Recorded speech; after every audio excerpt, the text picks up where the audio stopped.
उत्तर प्रदेश में कभी समाजवादी पार्टी के दिग्गज नेता रहे आजम खान 23 महीने बाद जमानत पर जेल से बाहर आ गए हैं।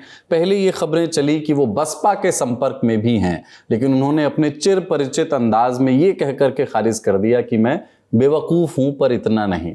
कभी मुस्लिम वोटर्स पर अच्छी पकड़ रखने वाले आजम खान अब राजनीतिक रूप से कितने उपयोगी बचे हैं, उनकी खुद की इच्छाएं अब क्या हैं बेटे को स्थापित करने के सिवा, इस पर बात करेंगे। मेहमान हैं Pankaj Jha, political editor Lallan top, Rahul Srivastava, news director Gist, और लालमणि वर्मा जी, पत्रकार हैं आप इंडियन एक्सप्रेस में। पंकज जी, आपने बहुत पहले ये खबर दी थी कि आजम खान जेल से बाहर आने के बाद बहुजन समाज पार्टी में जा सकते हैं। उस पर कुछ रिएक्शन भी आए हैं, आप तक वो वीडियो क्लिप पहुंचा होगा जिसमें अखिलेश यादव से इस बारे में सवाल पूछा गया, उन्होंने एक तरह से खारिज ही किया। अब आप बताना चाहेंगे, अब तो जेल से बाहर आने के बाद उनकी जो प्रतिक्रिया रही वो भी सामने आई है। उन्होंने नहीं जाऊंगा करके तो स्पष्टता से नहीं कहा कि मैं बसपा में नहीं जाऊंगा, उन्होंने कहा कि सोचूंगा, पहले इलाज कराऊंगा, और एक जो हमेशा उनके बयानों में जो एक थोड़ा सा वेग या सीधे डायरेक्ट बात को ना कहना वो दिखा। अभी आप ये बता सकते हैं कि ये खबर आपको कहाँ से मिली थी और इस खबर की क्रेडिबिलिटी को लेकर, क्योंकि अगर आप राजनीतिक गुणागणित करेंगे तो ये बात बड़ी नाकाबिले यकीन सी लगती है। वही चुनाव आ जाएंगे अभी उत्तर प्रदेश में, और बहुजन समाज पार्टी जिसका वोट परसेंटेज गिरता ही गया है, उसमें कोई सिंकिंग शिप में कोई क्यों जाना चाहेगा समाजवादी पार्टी छोड़ करके, जो सीधे भाजपा से टक्कर लेगी अगले चुनाव में। देखिए, ऐसा है, आजम खान साहब जो हैं, जैसे बॉलीवुड में किंग खान शाहरुख खान कहा जाता है ना, समाजवादी पार्टी की सियासत में वो इसी तरीके से देखे जाते हैं।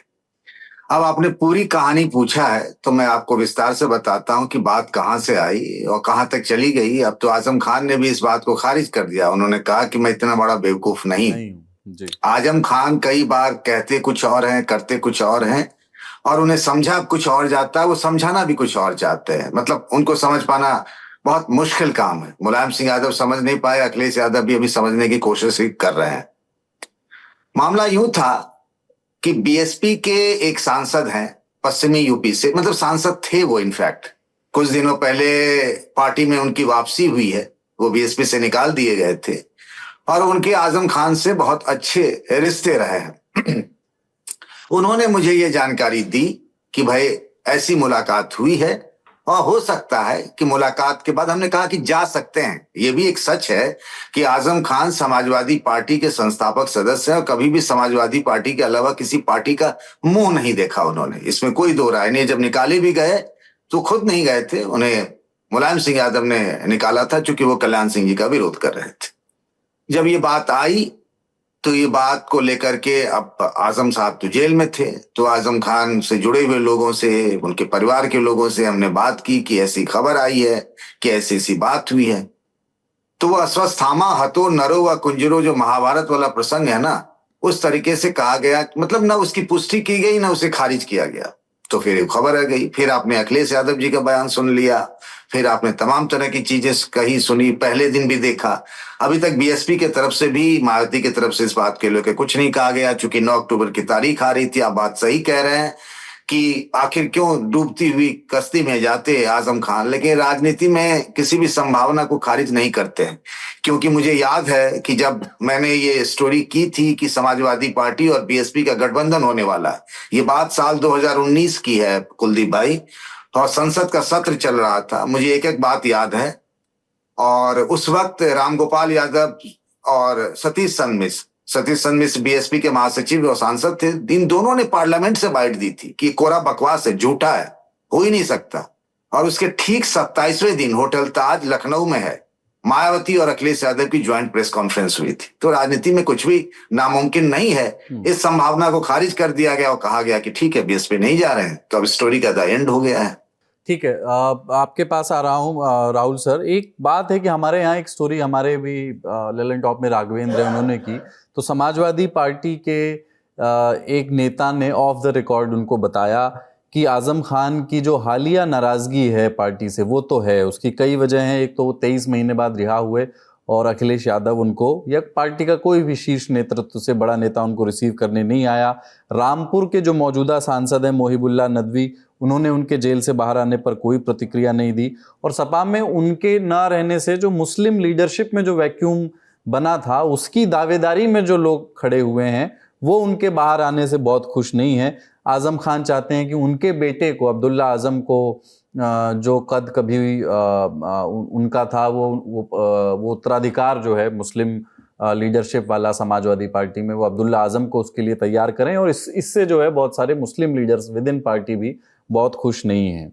आपके अपने एनालिसिस के लिहाज से क्या आजम खान साहब के पास समाजवादी पार्टी या अखिलेश यादव से नाराज होने की जस्टिफाइड वजहें हैं? कुलदीप, क्या है कि एक राजनेता की अगर आप पूरी लाइफ को अगर देखें तो मैं 2-3 शेर हैं। एक तो शेर जो है वो रामपुर के एक शायर हैं, निजाम रामपुरी जी। निजाम रामपुरी साहब कहते हैं कि आप है रूठने ही को और हम है मिन्नतें बार बार करने को। इधर कहानी यह है कि रूठने वाले को मालूम है उनकी जरूरत और मनाने वाले को उनकी फितरत पता है, ये मेरा अपना है। तो क्या है कि ये दास्तान बड़ी लंबी है। देखिए, एक समय पे मैं मुलायम सिंह यादव को जब बहुत करीने से फॉलो करता था तो रामपुर में एक नारा चलता था कि ना मार्क्सवादी ना समाजवादी, रामपुर सिर्फ आजमवादी। उस समय पे जिस तरह से मुलायम सिंह यादव के साथ ये अपने आजम खान साहब जुड़े थे, उसकी एक कहानी है कि रामपुर में नवाब साहब जब का होल्ड था, नवाब साहब के होल्ड होने के कारण ऐसी हालत थी कि वहां पे इट वाज अ टोटल राजशाही। और ये हालत तक थी कि जब रामपुर के नवाब साहब की गाड़ी चलती थी, उससे कुछ गिर जाता था तो उसको लूटने के लिए लोगों में झगड़ा हो जाता था। उस समय पे आजम खान इमर्ज हुए एज ए पॉलिटिकल फोर्स। देखिए, रोहिले पठान है ये। दो लोग ऑलमोस्ट एक टाइम पे नेता वहां से उभरे, एक आजम खान साहब एएमयू से, रोहिले पठान है जो, और दूसरे हैं मोहम्मद आरिफ खान जो गवर्नर है आजकल। ये इनकी फितरत ही थोड़ी बागी होती है और जुबान में तलखी, लेकिन बड़ी मिठास से कड़वी बात बोल देते हैं। यानी मैं एक बार आपको बताऊं कि एक गाना बड़ा उस समय बड़ा शोर हुआ था, चोली के पीछे क्या है, उसमें बहुत शोर हुआ था। तो आजम खान साहब से एक दिन ऐसे ही मैंने माइक लगा के पूछ लिया कि आजम भाई, ये गाना आया है, इस पे बड़ा बवाल हो रहा है। तो कहते हैं कि साहब, बवाल हो ना हो लाजमी है, शोर तो होता है, लेकिन मैं ये बताना चाहूं कि हमारे टाइम में दिल सीने में हुआ करता था, चोली में नहीं। जुबान के धनी हैं तो भाषण देने में तेज थे। इमरजेंसी टाइम में ही rallied the students in AMU और वाइस चांसलर्स लॉज से, वीसी लॉज से इनको खदेड़ करके पुलिस अरेस्ट करके ले गई थी। रामपुर नवाब का खानदान और पूरा मोहल्ला इनको दीवाने के नाम से जानता था। तो जब ये तेज हो गए काफी ज्यादा, तो रामपुर के नवाब साहब ने घोषणा कर दी कि जो बड़ा वोट है वो मुझे दो या मेरे परिवार को, जो छोटा वोट है वो दीवाने को दे दो, यानी आजम खान को दे दो। तो ये राजनीतिक रूप से आगे आए। लोकदल में हुआ करते थे, लोकदल में दरार पड़ी। लोकदल में दरार पड़ने में क्या हुआ कि एक अजीत सिंह फैक्शन हो गया, एक हेमवती नंदन बहुगुणा फैक्शन हो गया। और उस टाइम पे मुलायम सिंह यादव जो है कि बहुत पॉलिटिकली शार्प आदमी थे, पहलवान थे, धोबी पछाड़ में बड़े तेज थे। उन्होंने मौका देखा। आजम खान जो कि जानते थे कि जो सेक्युलरिज्म की पॉलिटिक्स है उसका कांग्रेस के पास ठेका है, और माइनॉरिटी पॉलिटिक्स की स्पेस जो है वो कांग्रेस ने घेर रखी है। उन्होंने मुलायम में अपॉर्चुनिटी देखी और चरण सिंह से वो नाराज चलते ही थे, क्योंकि चरण सिंह जी ने एक बार एक नवाब साहब के खानदान के किसी को टिकट देने की कोशिश करी। आजम खान उसके खिलाफ धरने पे बैठ गए थे। तो चरण सिंह मान तो गए आजम खान की बात, मगर उसमें उन्होंने कहा था कि जो आजम खान की नाक है वो मेरी सुविधा से बड़ी हो गई है। तो क्या है कि उस दौरान मुलायम सिंह यादव के साथ जब आजम जुड़ गए तो मुलायम ने मौका देखा कि माइनॉरिटी वोट का एक लीडर जो है, फेस मेरे को मिल जाएगा और इस रीजन में उसका दबदबा है। मुलायम सिंह यादव ने उनको रामपुर के नेता से पैन यूपी नेता बनाने की तरह से प्रोजेक्ट कर दिया। और उसमें यहां तक कि एक टाइम आया कि आजम खान की स्ट्रेंथ ये थी कि उनके पास 8 पोर्टफोलियो थे मुलायम सिंह गवर्नमेंट में, जो कि मेरे ख्याल से किसी आज तक किसी मुस्लिम मिनिस्टर के पास किसी राज्य सरकार में आज तक नहीं होंगे। प्राइम मिनिस्ट्रीज 8 पोर्टफोलियो एक मंत्री के पास में। लेकिन आजम खान की एक अदा है कि आजम खान जो हैं वो कभी भी पार्टी में जगह और ओहदे के लिए नहीं लड़ते, वो पार्टी में एमिनेंस के लिए लड़ते हैं। उनको मालूम था एक टाइम पे कि मुलायम सिंह यादव इज एजिंग, उनका टाइम, हर एक नेता का टाइम धीरे धीरे कम होता है, वो नंबर 2 की लड़ाई में आ गए।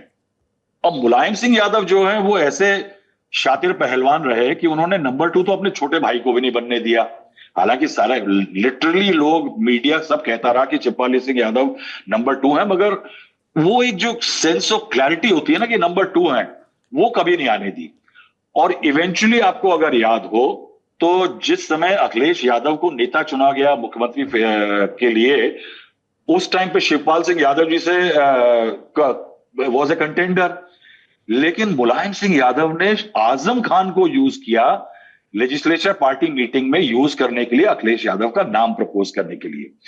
तो क्या है कि बार्गेनिंग और नेगोशिएशन जो है अपनी जगह के लिए, वो आजम खान की पॉलिटिक्स का लगातार हिस्सा रहे हैं। अखिलेश यादव ने उनको स्पेस दी है। देखिए ये बात आई डोंट नो वेदर मालूम है कि नहीं, कि कपिल सिब्बल साहब को जो राज्यसभा की सीट दी गई थी as an independent, Samajwadi party ने जो बैक किया था, उसका बड़ा कारण यह भी था कि Azam Khan was defending, Kapil Sibal was defending Azam Khan ji. और एक कारण उसका यह भी था। तो अब अखिलेश यादव का प्रॉब्लम यह है कि 2013 में जो मुजफ्फरनगर के रायट्स हुए थे, उसके अंदर पोलराइजिंग फैक्टर्स थे और पोलराइजिंग फिगर्स थे। पोलराइजिंग फैक्टर्स को अगर हम छोड़ दें तो पोलराइजिंग फिगर्स में जो था उसमें आजम खान का नाम सबसे ऊपर था। यहां तक कहा जाता है कि जब एक ग्रुप ऑफ जाट्स जिनके ऊपर हमला हुआ था, उनको पुलिस ने अरेस्ट किया था, जिन लोगों ने हमला किया था उनको छुड़वाने में आजम खान का फोन कॉल था, and that became a bone of contention vis a vis the Jat voters in western Uttar Pradesh. उसके बाद से अगर आप देखिए तो अखिलेश यादव ने माइनॉरिटी पॉलिटिक्स की है, लेकिन आप देखिए कि एक slow attempt to become more inclusive भी हुआ है अखिलेश यादव की तरफ से। ब्राह्मण्स को, अपर कास्ट को वोट्स दिया जाना, माइनॉरिटी के नेताओं को स्पेस देना, मगर वो एक जो एक एमिनेंस होती है वो ना दिए जाने का। इस पोजीशन पे मैं कहूंगा कि आज की तारीख में अगर आप देखेंगे तो एक टसल है। आजम खान अपने पत्ते नहीं बिछा रहे हैं और जिसके कारण अटकलें हैं। उनको चंद्रशेखर आजाद मिले हैं, उनको कहा जाता है कि उनकी पत्नी बीएसपी के टॉप नेताओं से दिल्ली में उन्होंने मुलाकात की थी। बहरहाल Azam Khan is keeping his cards very close to his chest. उनके कंपल्जन्स क्या है? देखिए, आजम खान की पॉलिटिक्स लगभग खत्म हो चुकी है, काफी लंबे समय तक पॉलिटिक्स से बाहर रहे हैं। उनकी एज भी हो गई है, फाउंडिंग मेंबर थे, माइनॉरिटी वोट लेकर के मुलायम सिंह यादव के साथ आए थे, लेकिन अभी उनका एक फोकस है उनका बेटा जो है वो लास्ट टाइम समाजवादी पार्टी से टिकट पे लड़ा था। ये बात कही गई, आपने भी कही कि देखिए Samajwadi party is closer to power. Akhilesh Yadav मुख्य चैलेंजर ही नहीं है in terms of seats, in terms of Lok Sabha. उनका जो पॉलिटिकल फुटप्रिंट है उत्तर प्रदेश में वो बड़ा है। आजम खान जिस एटीट्यूड के आदमी है, जिस फितरत के आदमी है, जिस तेवर के आदमी है, मैं नसीमुद्दीन सिद्दीकी को बीएसपी में देख सकता हूं, क्योंकि नसीमुद्दीन सिद्दीकी को सिर झुका करके, जुबान दबा करके बोलना आता है। आजम खान खुली जुबान के और तल्ख लहजे के माहिर है। इस तरह का नेता मायावती के फोल्ड में क्या सरवाइव कर सकता है? चाहे उसको जितना बड़ा भी इनिशिएशन में आप देख लें कि उनको जगह मिल जाए, लेकिन लॉन्ग टर्म में आप देखिए कोई भी नेता अगर मसल फ्लेक्सिंग या अपनी जड़ें फैलाता है तो बीएसपी में उसका सर्वाइवल डिफिकल्ट हो जाता है। ऐसे में आजम खान के पास Akhilesh Yadav is a more suitable option, खासकर इसलिए भी कि उनका बेटे का जो है वो कैरियर है। इसीलिए मैं ये कहूंगा कि आजम खान के पास इस समय मैन्यूवर करके अखिलेश यादव के साथ जाना, अच्छी टर्म्स एंड कंडीशन पे जाना, किस तरह से जाते हैं दैट जो रीएंट्री है वो, या रीएंट्री नहीं कहेंगे उसे, जो उनका दोबारा प्रोजेक्शन है वो किस तरह का होगा, वो ज्यादा मैटर करेगा। इसीलिए अखिलेश यादव अब जा रहे हैं अक्टूबर 8 को रामपुर जा रहे हैं। इसमें अगेन देखिए कि सिग्नल क्या है। आजम खान को लखनऊ नहीं बुलाया गया है, Akhilesh Yadav is going to Rampur. तो क्या है, ये सिग्नलिंग जो है ये मायने रखती है। हालांकि कई आजम खान के जो क्लोज हैं वो लोग कह रहे हैं कि ये आना हुआ, इतने दिन बाद आना हुआ। लेकिन मैं ये कहूंगा, ये जो बातें कही जाती है ना कि जेल में नहीं गए Akhilesh Yadav, Akhilesh Yadav I think last went, if I am not wrong, before the Lok Sabha elections in 2024, मार्च के महीने में गए थे रामपुर की सीट पे डिसीजन लेने के लिए। लेकिन अगर उसके बाद से उनकी पॉलिटिक्स देखें तो वो थोड़ी सी स्पाइरल आउट कर रही है। स्ट्राइडेंट माइनॉरिटी वोट के आप अखिलेश यादव सैफई में मंदिर बनवा रहे हैं, हनुमान की मूर्ति लगवा रहे हैं, थोड़ा सा एक पॉलिटिकल एक रीट्यूनिंग हो रही है। लेकिन अखिलेश यादव की भी प्रॉब्लम यह है कि अखिलेश यादव के पास भी कोई कल्टिवेटेड माइनॉरिटी फेस नहीं है पैन यूपी में। और अखिलेश यादव की चिंता यह भी है कि हालांकि कांग्रेस इंडिया अलायंस वगैरह का बात है, यूपी में एक फैक्टर है, लेकिन can Akhilesh Yadav afford to totally let go the minority vote? लेकिन इसीलिए उनको जरूरत है, क्योंकि उनको डर यह है कि कहीं कांग्रेस जैसे प्लेयर्स जो है वो माइनॉरिटी को फील्ड करके धीरे धीरे जो जमीन सपा ने छीनी थी कांग्रेस से माइनॉरिटी वोट में, वो कहीं रीगेन ना कर जाए। मैं ये कहूंगा कि दो लोगों को मिलना है और उसमें किस तरह से दोनों बार्गेन करके नेगोशिएट करके आएंगे, यानी रूठने मनाने की हदें मिलने लगी हैं, चश्मापोशी के सलीके हैं शिकायत के साथ।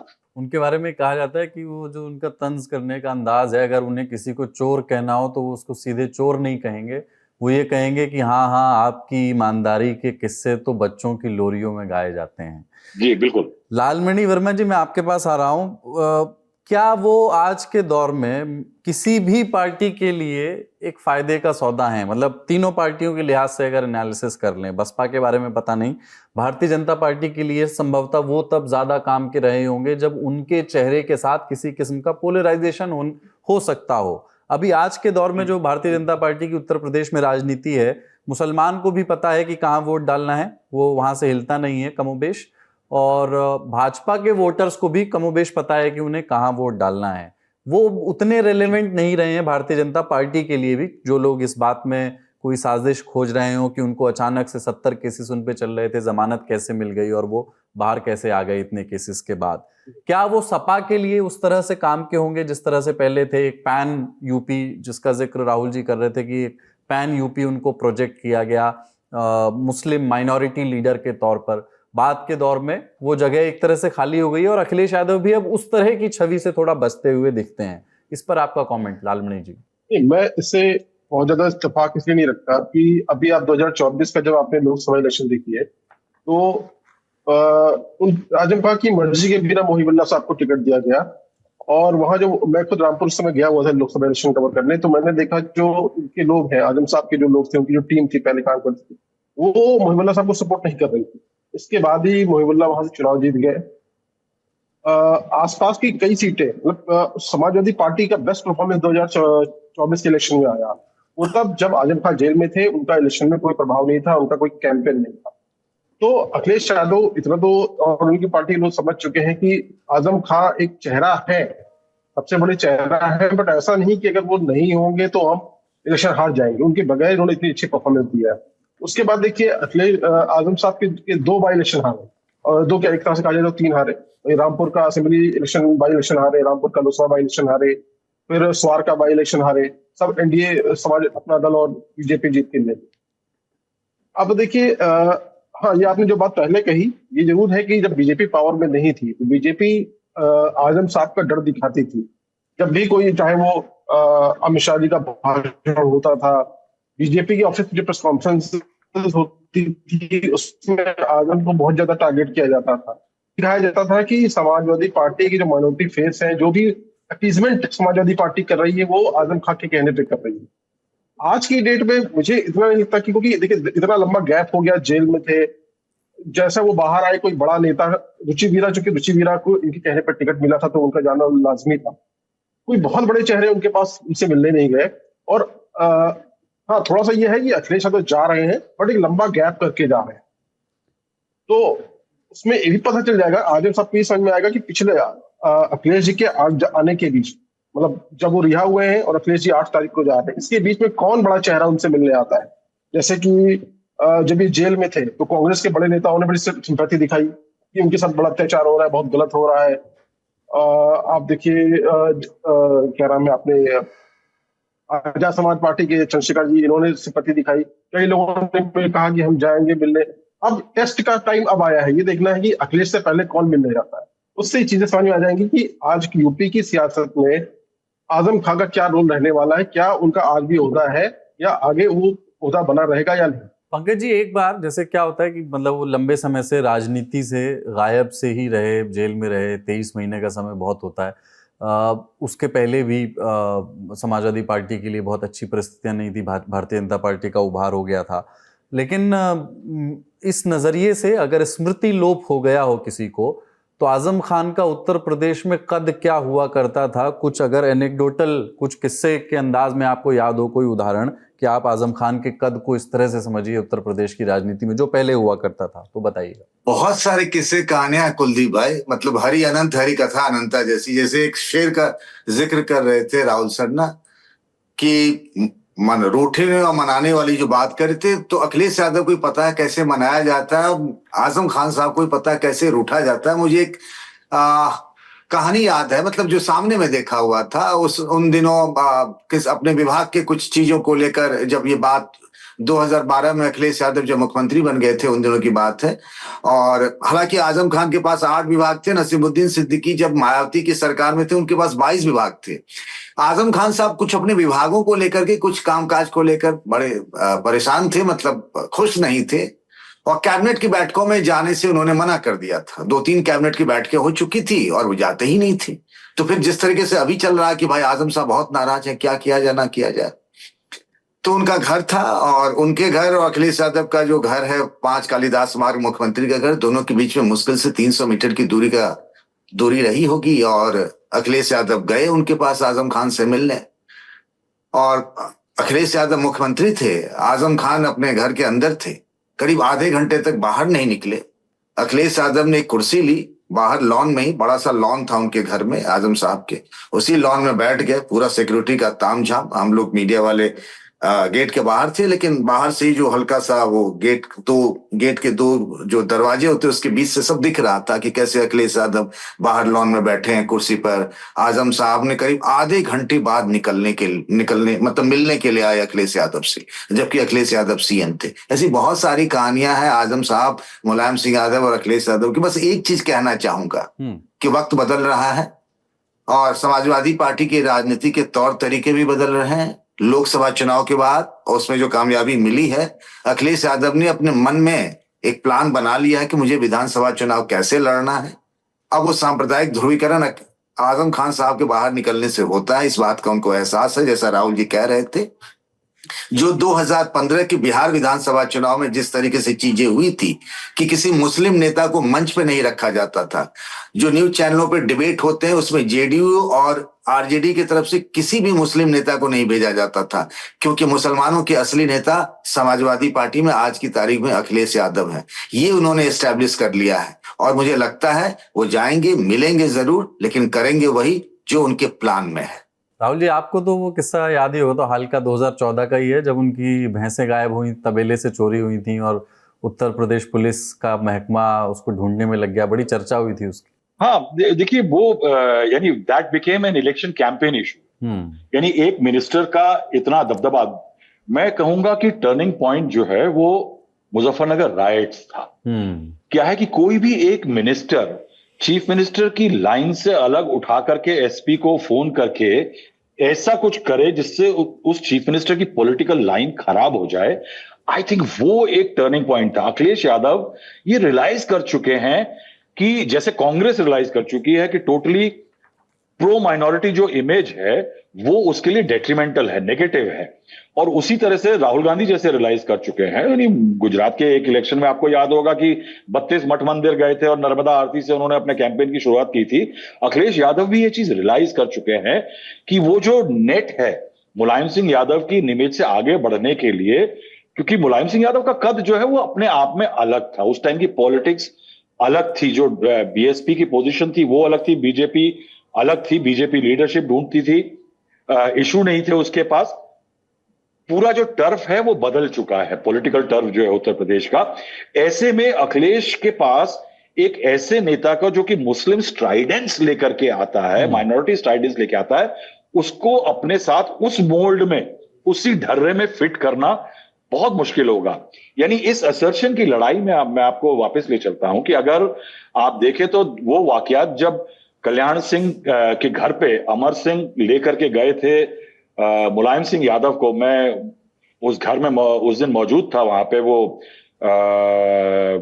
कस्तूरबा गांधी मार्ग के पास में उनका घर था कल्याण सिंह जी का, और उस दिन जो है वो एक इंडिकेशन मिला था कि अमर सिंह प्रो माइनॉरिटी उस इमेज को डाइल्यूट करके लोध वोट और बाकी फैक्टर्स के लिए पार्टी को एक्सपैंड करना चाह रहे हैं। अमर सिंह बहुत नाराज हुए थे। फिर जयप्रदा जी का वहां से फील्ड किया जाना रामपुर से उनको नागवारा गुजरा। अमर सिंह अपनी पोजीशन नंबर 2 बना रहे थे, आजम खान अपने आप को समझते थे, तो उस लेवल पे भी कॉन्फ्लिक्ट था। बहरहाल 6 साल के लिए निकाले गए थे, लेकिन फिर 2010 में उनकी एंट्री हुई थी। तो उस समय भी बड़ी हील हुज्जत के बाद जब वो वापस आए थे तो अमर सिंह ये आजम खान ने तब भी 2 शेर कहे थे कि कभी खुशी से खुशी की तरफ नहीं देखा, तुम्हारे बाद किसी को नहीं देखा, ये सोचकर तेरा इंतजार लाजिम है, तमाम उम्र घड़ी की तरफ नहीं देखा। तो क्या है कि एक मजबूरी भी है दोनों के अंदर। दोनों की मजबूरी जो थी वो पुरानी भी थी, मुलायम सिंह और आजम खान की भी थी कि एक दूसरे के साथ रहना जरूरी था। आज भी दोनों के बीच में एक कंपल्जन है कि दोनों को साथ रहना जरूरी है, मगर what has change is the political turf has change.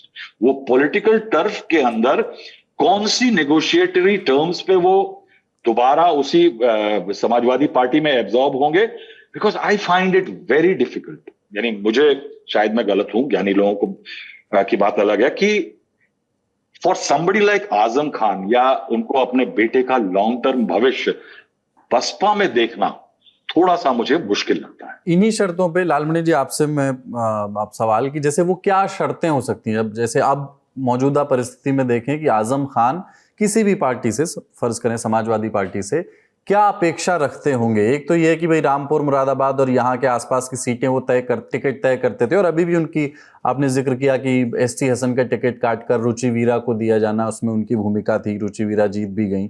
एक दूसरी बात यह है कि बेटे के लिए एक थोड़ा सा स्टेबल राजनीतिक करियर स्थापित हो जाए, ऐसा वो चाहते होंगे। वो कौन सी चीजें होंगी जो हम बार बार कह रहे हैं कि अखिलेश यादव रामपुर पहुंच रहे हैं, बातचीत होगी, हो सकता है किसी किस्म का नेगोशिएशन हो, वो क्या होगा? मतलब आजम अपनी तरफ से कौन सी मांगे सामने रख सकते हैं कि साहब, मतलब उतना स्पष्टता से नहीं होती राजनीतिक नेगोशिएशन, लेकिन जो भी हो, कि आजम की अपेक्षाएं क्या होंगी कि समाजवादी पार्टी उनकी ये 3 चीजें 4 चीजें टिक कर दे?